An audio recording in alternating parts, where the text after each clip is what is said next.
Hi folks, this is Ela and I am going to talk about how to do a sketch. And we're going to do it from a photo. Here's my photo right here.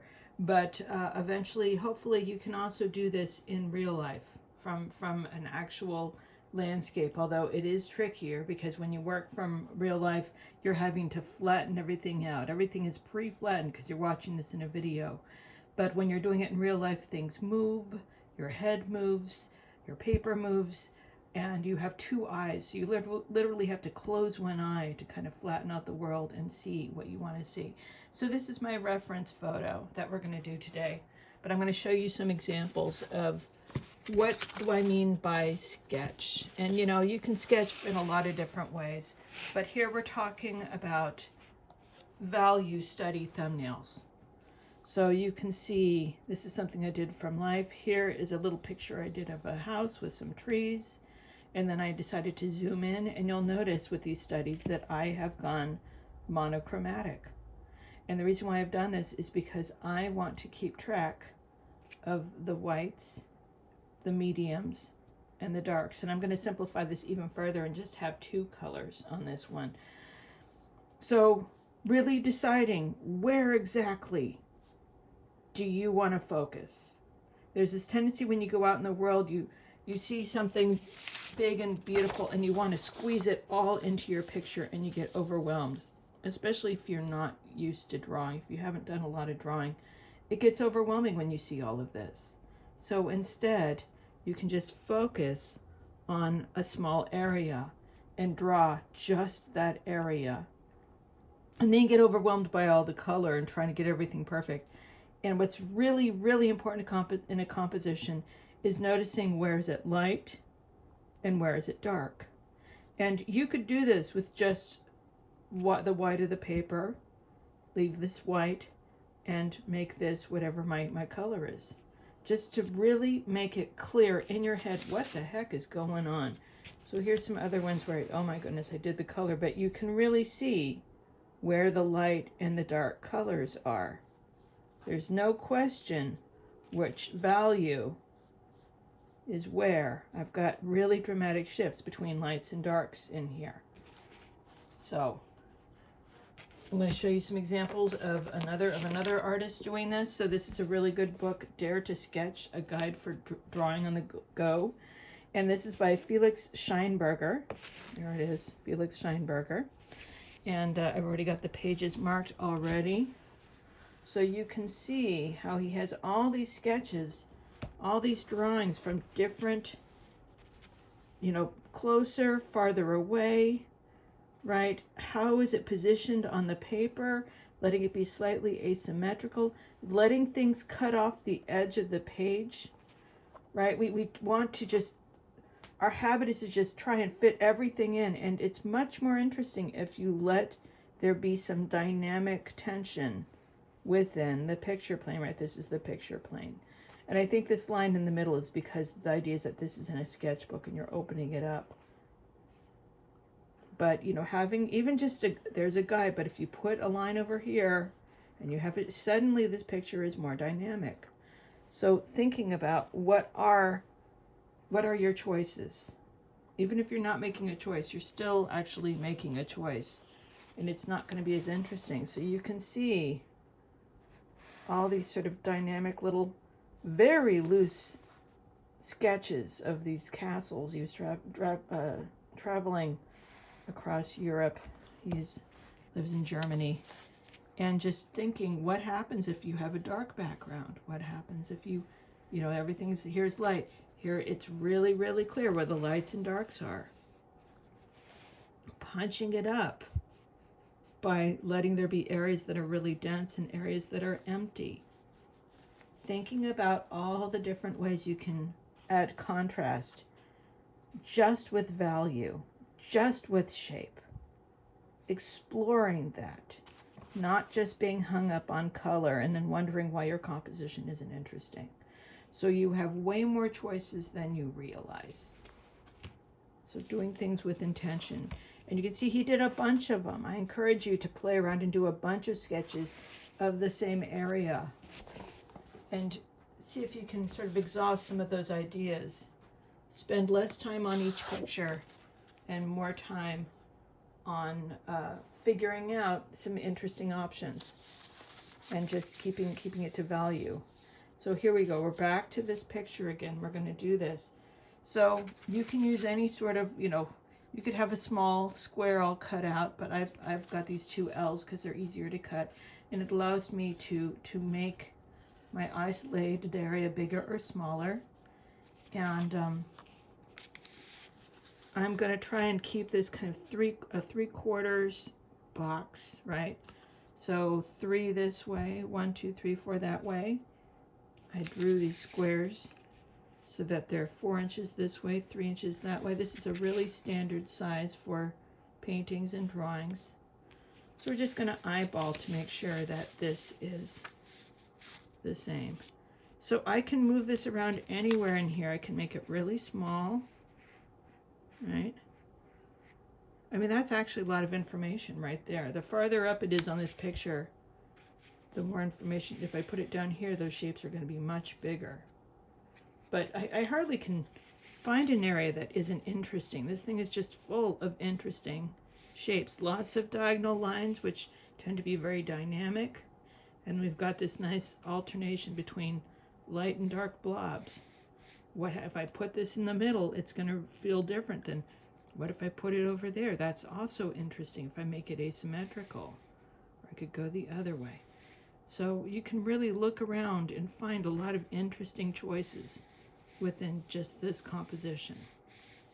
So I'm gonna go right here. I like that. I'm gonna go right there. Okay, I've made my choice.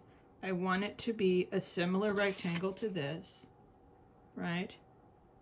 So I'm going to keep it there, and I'm going to tape it down.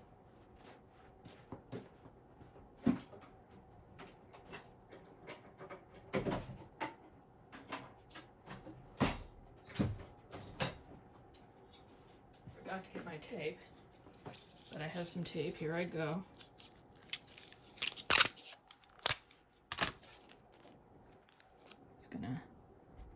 Gonna tape it both to the page and also make it so that my two peak L's don't move around. So there I go. I've decided that's my decision. I'm going to move this off to the side where you can still see it. There we go. And here is my picture on top. Okay, so when I look at this, I have to go, okay, what's actually happening in there? I have these edges here, and I have these edges here. So here we go. I can look at what's going on the sides, right? So this is maybe like here's like the midpoint right here. Right, here's the midpoint right here. I'm eyeballing it, and I could use a ruler. So this is about I'd say even higher than like less than 1/4 up here. So if this is the midpoint, let's say that's the 1/4. So this line is starting way over here. So that's a good way to start right there. This line, and of course there's this little bump here, but I'm not going to worry about it. I might ignore that. This is the other thing, is you can ignore stuff. This is just a little bit, let's say this is the midpoint. This is just higher than the midpoint. So we're going to go just higher than the midpoint here. So this is kind of dipping, and I can look how far across is this. This is not halfway. This is, if I go down here, I can go, right, not quite 1/3. That's kind of a half. It's a lot of eyeballing of measurements. So here's the half. So let's say that midpoint is going to dip down like right around here. It's just dipping down slightly, and then it's going to go up.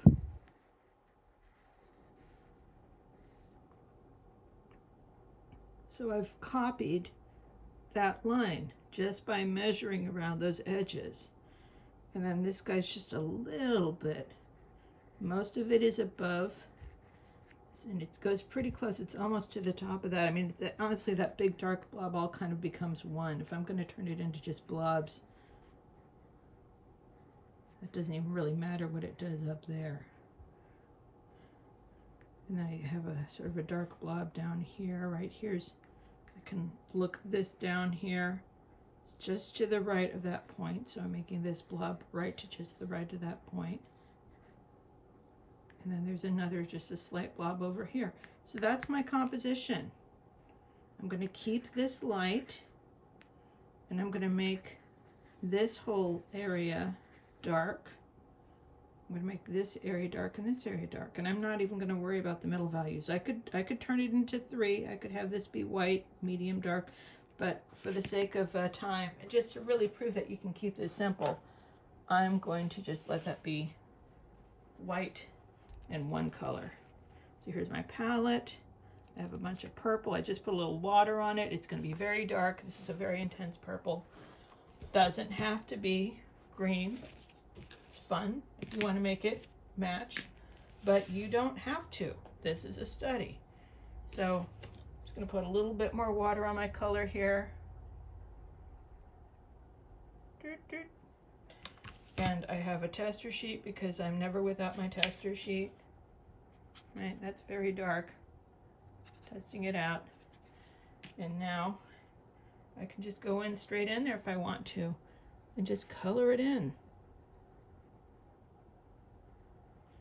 And it's a fairly abstract, I mean, it's based on a photo. It has a fairly abstract feel to it, but it's also really interesting. And I'm not using good paper for this because, once again, this is just a study.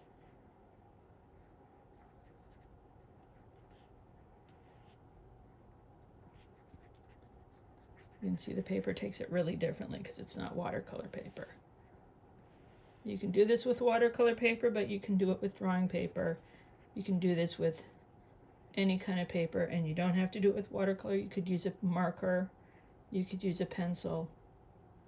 The point is, we're just practicing our basic drawing skills and our ability to isolate composition. So there we go. I've done the assignment.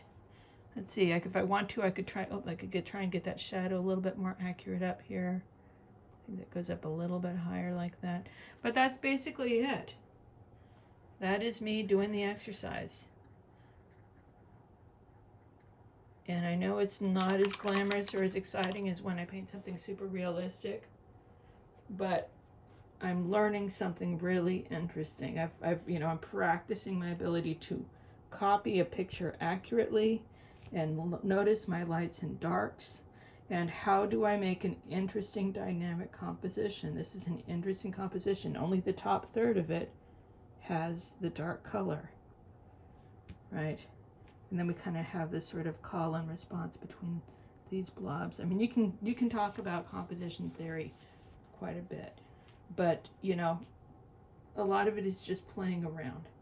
I hope you found this helpful and useful, and I hope you try it out. I mean, I've got 2 more here. It's helpful to do a bunch of these, and you can use different compositions. Like I said, you can do it from real life, or you can do it from a photo on your computer or something you printed out.